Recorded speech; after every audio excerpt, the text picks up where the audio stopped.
ولمحت تحت الفازة اللي محطوطة على الترابيزة للتزيين الجواب مستنيها. محدش كان يعرف ان هي هترجع النهاردة، حتى هي ما كانتش تعرف ان هي هتيجي الكافيه النهاردة. فكرت شوية وبسرعة اخدت قرارها واخدت الجواب وبدأت تقراه. هاي، عاملين ايه يا احلى واجمل ناس في الدنيا؟ وحشتوني من القصة اللي فاتت، والنهاردة كاتبالكم حلقة جديدة من حكاية مجنون المديرة. وما تنسوش لو حلقة النهاردة عجبتكم ادعموني باللايك والكومنت واشتركوا في القناة علشان تنضموا لعيلتنا اللي هتكبر بيكم. ويلا نبدأ في حلقة النهاردة. روحت ساندي على بيتها وفضلت تفكر هتعمل ايه، ومش بس هتعمل ايه، لا ده مشاعرها كلها اتلخبطت، مش عارفة تبدأ من أنهي فكرة ولا تروح فين. هي بس أفكار كتيرة مزعجة، من كترها جالها صداع ورمت نفسها على السرير لحد ما راحت في النوم. وساعتها البيولوجية خلتها تصحى تاني يوم في نفس الميعاد عشان تروح لشغلها الروتيني. وأول شخص قابلته هي مريم. قوليلي إنك روحتي شربتي القهوة اللي بتحبيها يا ساندي. أنا عارفة إني مش هخلص منك النهاردة يا مريم، وفي حد يخلص من القمر ده؟ ده أنا حتى كيوت. كيوت إيه بس يا مريم؟ ده انت جواكي جعفر.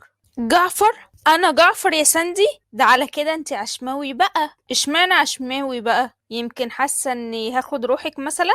لا يا خفيفة، عشماوي علشان بتقتلي كل المشاعر اللي بتتولد ليكي أو حتى فيكي. ما كنتش أعرف إنك عميقة قوي كده يا مريم. مش هتهربي مني تاني يا ساندي؟ هتدي نفسك فرصة ولا لأ؟ وتردي عليا دلوقتي، ما تقوليليش شغل. يوه، حاضر حاضر يا مريم، اعتبره وعد. وعد يا مريم، ممكن نشوف شغلنا بقى؟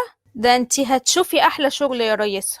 وسابتها مريم ومشيت، وفضلت ساندي تفكر في الوعد اللي لسه سايباه لصاحبتها، وتفكر شوية في نفسها. هي هتحكم على نفسها بالموت علشان تجربة عدت فيها وكانت ضحية؟ ما كانتش الجاني. بتعاقب نفسها ولا بتهرب من واقعها؟ مش مهم، لكن هي هتعيش حياتها وترجع لنفسها الروح، ومش هترجع في كلامها من أجل صاحبتها وأهلها اللي دايما بتشوف في عينيهم الحزن علشانها. فكل اللي وصلت له من نجاح ما كانش كافي في نظر أهلها. وخلصت الشغل وروحت على البيت ولقيت باباها ومامتها مستنينها على الغدا. لا لا لا لا، ماما وبابا كمان؟ وكمان غدا؟ أحمدك يا رب. تعالي يا بكاشة، بقالنا وقت طويل ما قعدناش مع بعض. ايه، عايزاني امشي يعني؟ ايه يا بابا الكلام ده بس؟ ده انا ما صدقت شفتك يا كبير. يعني انا عزول هنا ولا هوا؟ امشي انا بقى، ما انا ماليش اهمية يا ست ساندي. يا ماما يا ست الكل، ده انت ست الكل. ايه الكلام ده بس؟ وست الناس كلهم، بس ايه مفيش غدا ولا هنفضل نقضيها كلام؟ انا هموت من الجوع حالا يا قلب ماما، علشان انا وبابا عايزينك في موضوع مهم جدا. ربنا يسترها يا رب. تسلم ايدك يا ست الكل، الواحد كان نفسه في اللمة دي من زمان. ياه، اقوم انام بقى. تعالي يا ساندي، مش هتهربي، ماما قالتلك اننا عايزينك في حاجة مهمة. لا يا بابا، بهرب ايه بس؟ انا بخلع. بتقولي ايه يا ساندي؟ ايه يا ماما، محتاجة انام، تعبانة جدا. حتى وانت بتكدبي مش عارفة تكدبي. اقعدي يا حبيبة بابا، ولا انا مش وحشك ومش عايزة تكلميني؟ اكيد يا بابا، وحشني جدا، بقالنا وقت طويل ما قعدناش وادي قاعدة. بس الاول هروح اعمل لنا احلى 2 قهوة والشاي اللي ماما بتحبه طبعا. فريرة يا بابا. استني يا ساندي، من غير مقدمات كتير، عمك شكري كان عايز يخطبك لابنه، ايه رأيك؟ رأيي ايه بس يا عادل؟ ده معاذ ولد محترم جدا ومتربي، وتعليمه مش اي تعليم، ده دارس دكتوراه وهو الوريث الوحيد لباباه. ايه يا ماما اللي انت بتقوليه ده؟ انت كده بتتكلمي على صفقة مش على جوازة بنتك.